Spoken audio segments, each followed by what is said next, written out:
I'm Shubble and welcome to my channel. Today we're back playing Choices. I'm filming this one right after the last one that you guys saw. So I'm still in my glasses. We're keep them on. We're gonna keep rolling.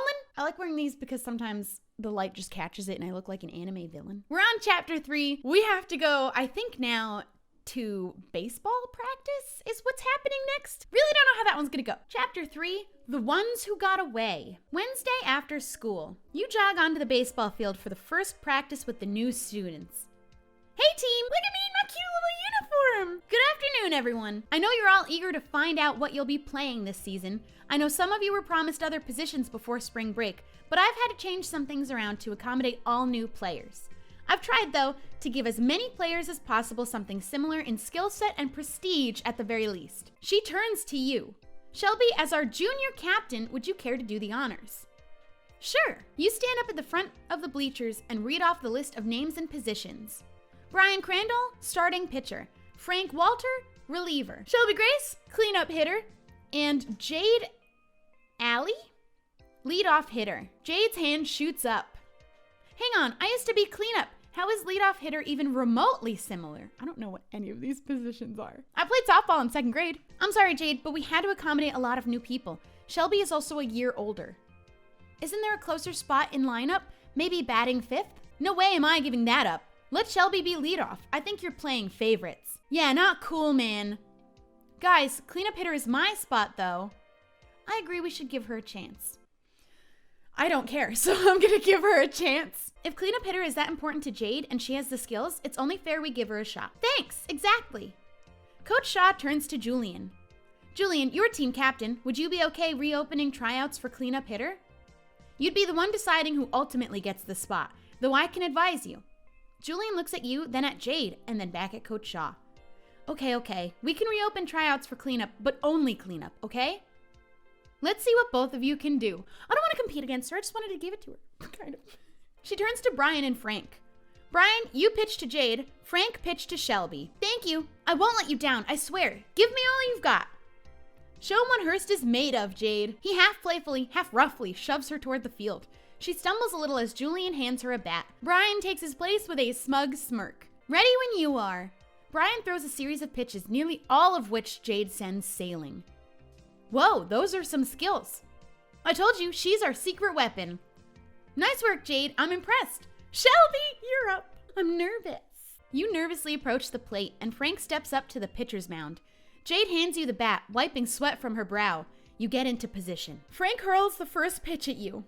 I'm going to hit it. Where would I be sliding? Out of the way? You slam your bat into the ball, sending it flying across the field. Frank begins his windup for the next pitch. You take a deep breath and focus. I am going to hit. Your bat hits the ball with a satisfying crack. It rockets over Frank's head and sails deep into the outfield. Excellent form, Shelby. Last one, get ready. You settle back into position, preparing yourself for the last pitch. Frank hurls a fastball into the air. Hit! You hit the ball into the sky, it soars across the field. Dang, that's easily a home run. Oh man, I didn't want to outperform her, but I have to win, I'm a gamer. You and Frank return to the stands. What did you think, Julian? I don't know. I told you I was good, and I am, right? Well, this is kinda impossible. Jade, you've got skills for sure. Jade beams, she and Max high five while Brian shoots a smug grin. But Shelby was just as good. Seconded. Jade's clearly better. Were you watching? I should know. I trained her myself. I hate his face. So what's your decision? Oh, I'm so sorry, Julian, to do this to you. If I could have both of you bat cleanup, I would. But we need someone to fill the leadoff spot. Do I have to decide today? Coach Shaw thinks for a moment, then responds. No, we don't. I want you to work with both of these players and have them trade off practicing both positions. We can hold tryouts in a few weeks. What? That's crazy. You can't be serious. You saw what I can do. Besides, we all know Julian's gonna pick Shelby because she's from Barry. I wouldn't do that. Jade protests further and you join in, dumbfounded. I don't know, I thought it was fair. Coach Shaw cuts you both off. Now we've spent enough time on this. Everyone line up for practice. A few hours later, you're stopping by your locker before heading home for the day when Jade approaches you. Hey, this is awkward, isn't it? A little. Jade, you were great out there. That spot is mine. No, she was great. We were both great. We did great. Really? I was a little intimidated myself. May the best hitter win then? I guess so. Thanks for being so cool about this. I was worried you'd hate me. Girl, I was worried you'd hate me. For what? For trying to steal the spot you earned. I know how much it meant to me when Hearst had me back cleanup. Well, it is what it is. Looks like I'll just have to do my best. Don't hold anything back, Shelby, because I'm not going to. No way, I want this. That evening, you're hanging out at home with Emma and your dad when you hear a knock at the door. Who could that be? No, Shelby, you're supposed to say, who's there? The three of you hurry to the door and find a curvy blonde woman standing on the front porch. Hi, I'm Julia, Emma's mom. She left her phone in the car. She hands Emma her phone. Pleased to meet you, Julia. You remind me of another Julia I used to know. She was Your father suddenly stops speaking as his jaw drops. Wait a second, Julia, I missed the last name because I clicked too fast. She looks up for a moment, stunned. Oh my God, Scott Grace, is that you? Are they gonna date? Hang on, you two know each other? Your dad doesn't seem to hear you. Julia, it's very nice to see you again. Since, our kids go to school together. Anyway, you look great. Oh, no, but thank you, you too. Would you like to stay for the movie? Maybe a glass of something? I, would love to, but I was just on my way to work. Goodbye. She quickly hurries off, and you see a look of disappointment cross your father's face. Oh, okay, bye. Okay, bye. The three of you return to the living room. You and Emma sit down on the couch and give your father a questioning look. So, Mr. Grace, are you gonna tell us how you know my mom? What do you mean? You guys seem pretty flustered back there. Did you two date? What? No! Okay, so you definitely dated. Your dad shakes his head. We never dated, though. Wait a second. Julia Mason. She was the one that wrote that letter in your senior yearbook. I knew I recognized that name from somewhere. Yes, that was her. So are you going to tell us what happened? Your dad pauses and shakes his head again. You don't want to hear your old man's stories. Wouldn't you rather watch the movie? Nope. Nope. Are you kidding me? Tell us what happened. Okay. Here, kids, take some popcorn. A long, long time ago, in the year 1990. Ooh, flashback! It was the first day of 9th grade, and I had just moved to town. Now playing as Dad, you look around the courtyard for someone to eat lunch with. Hey, can I sit with... No? Okay. You're about to give up and eat in the cafeteria when suddenly the most beautiful girl you've ever seen starts waving at you. Ooh, hi, is it okay if I sit with you?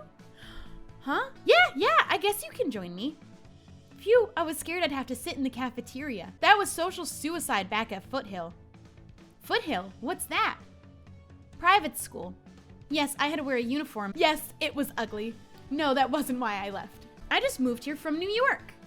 No, not the city. Yes, I've been there. No, I didn't meet any famous people. Okay, you win. The two of you sit down on the grass and start talking. So Scott, what's the one thing you want to do more than anything else before you die? I guess before I die, I'd like to travel the world, find true love, set up the world's largest model train display. What if it turns out that Emma's mom is actually also my mom, and me and Emma are siblings? And what if I had chosen her as my romance option, and then later we find out we were siblings the whole time?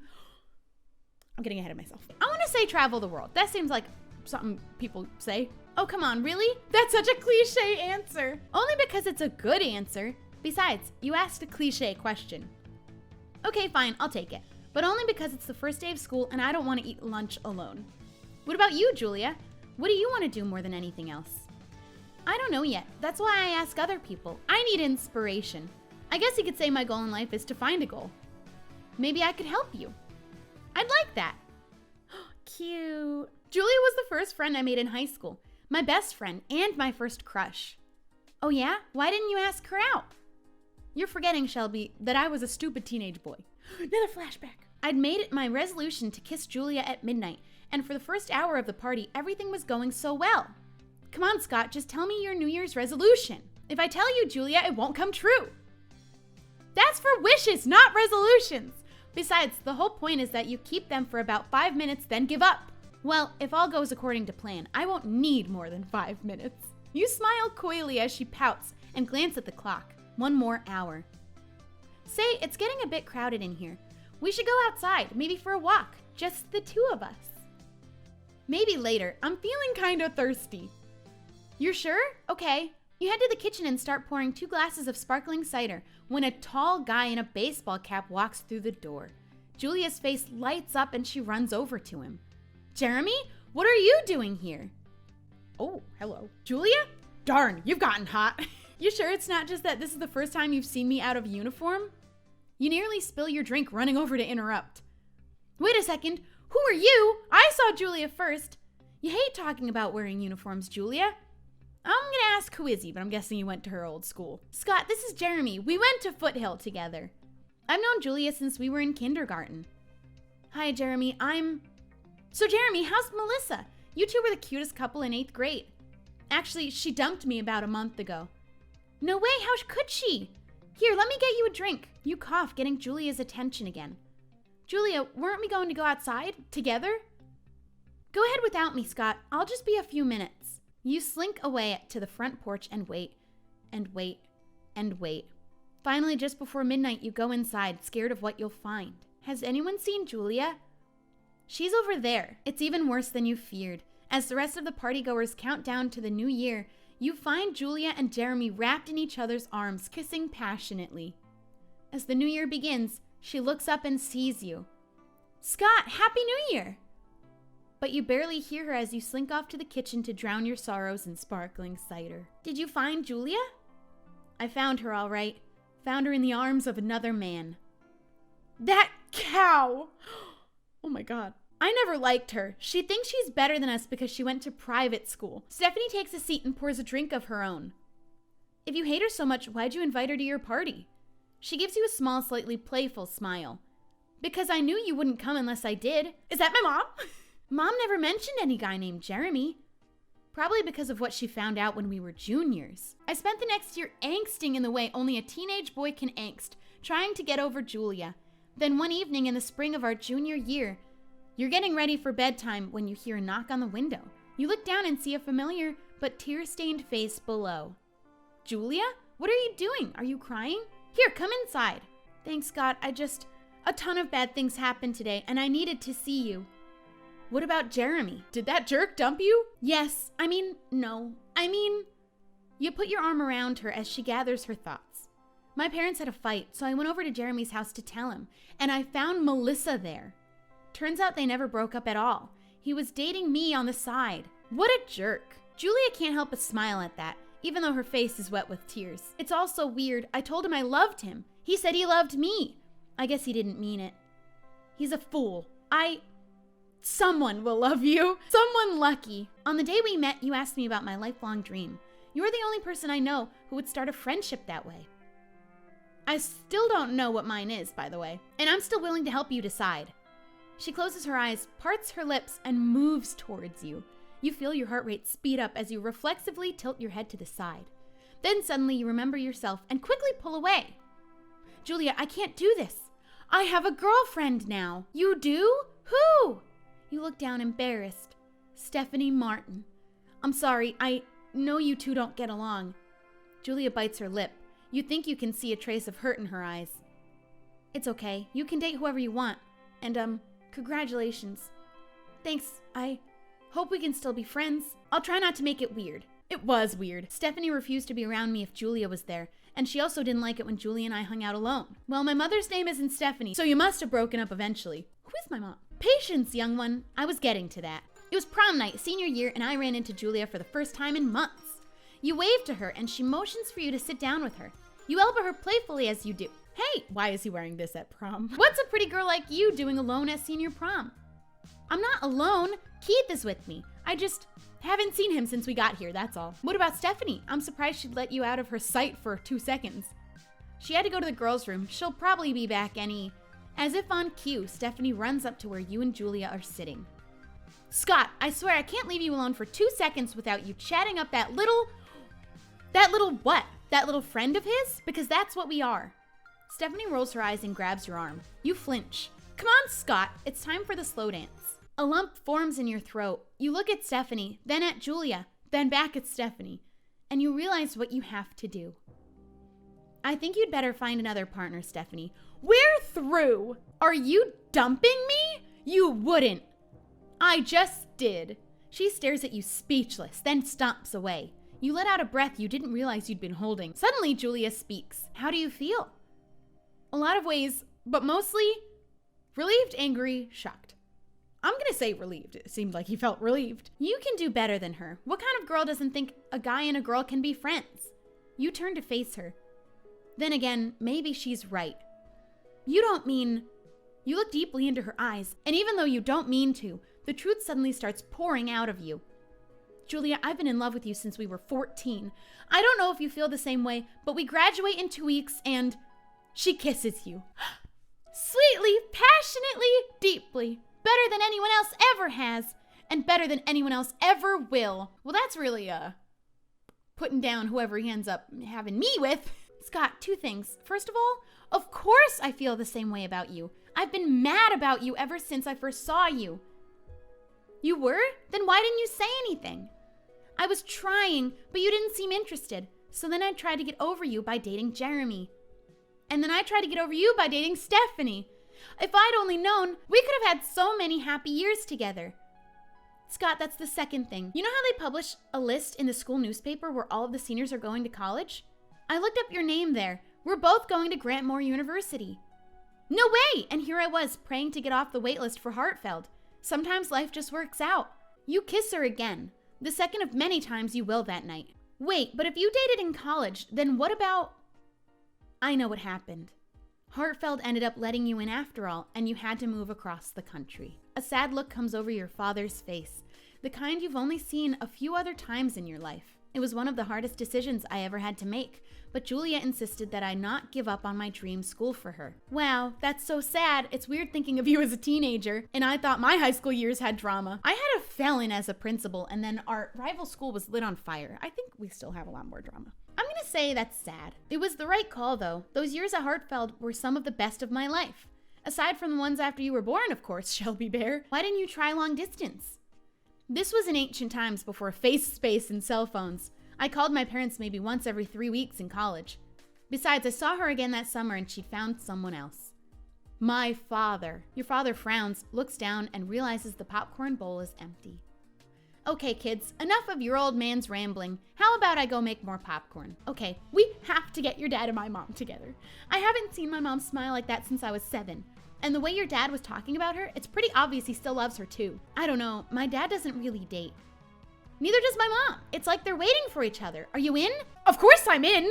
I knew I could count on you. This is going to be just like in one of my young adult novels. Monday morning before class. You and Emma arrive at homeroom a minute before the bell and take your usual seats. Hey Shelby, Emma, you're coming to my party on Friday night, right?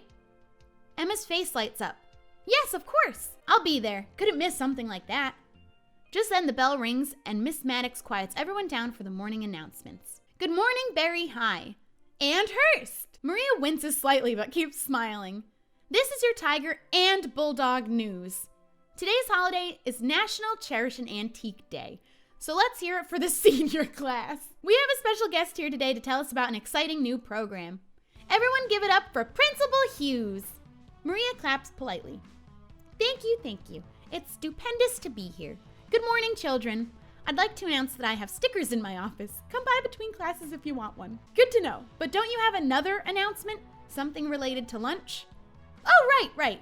I know we at Barry High love making new friends, so I thought to myself, why not set up a new program to help? This week is Mixing Bowl Week.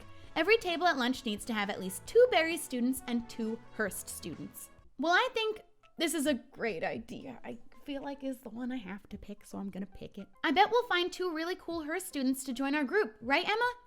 Emma frowns. I hope so. A few hours later at lunch. You find your friends outside near the statue. Hey everyone, have we found 2 Hurst students yet? Yep, Jade, Cameron, this is Shelby. Shelby, these 2 are Cameron Levi and Jade Alley. Ooh, hi Shelby. Aiden's mentioned you a few times during band practice. Cameron's a sax player. They're going to be performing a solo I composed for the spring concert. Neat, and of course I've already met Jade. Look, I'm sorry if this is weird, but I really needed somewhere to sit and... Don't worry, Jade, I'm not gonna kick you out. Phew! I'm still not sure why we're taking the 2 Hurst kids at every table thing so seriously, by the way. What are they gonna do? Go check every table and check whether you have a Hurst ID or a Barry one? What? You don't like having Jade here? Actually, Michael, I've been meaning to ask you about football. Are you going to play again next fall? Well, that depends on whether Shelby can find someone else decent at playing quarterback. I hope they don't. Your homecoming game was one of the most exciting ones I've ever been to. Don't you dare flirt with my man. Well, I'm flattered to have a fan, Jade, but I'm afraid I'm not available. He winks at you. Out of the corner of your eye, you notice Caleb's looking slightly relieved. Whoa, wait, was I hitting on you? I didn't mean to. It's okay, Jade. That's Michael's sense of humor. I hit on Michael all the time. I'm dating him. But are you into anyone else? I want to ask if she's into anyone else. Do I have to answer that? No, but if you don't, it's kind of obvious that you like someone. Hey, can we go back to talking about football? Cameron, what's your take? I know basically nothing about sports that aren't Quidditch, but I like going to the games anyway. Love them. Did you go to the homecoming game? Yeah, obviously my favorite part was the marching band arrangement of the first day. You hear that, Aiden? Cameron liked your arrangement.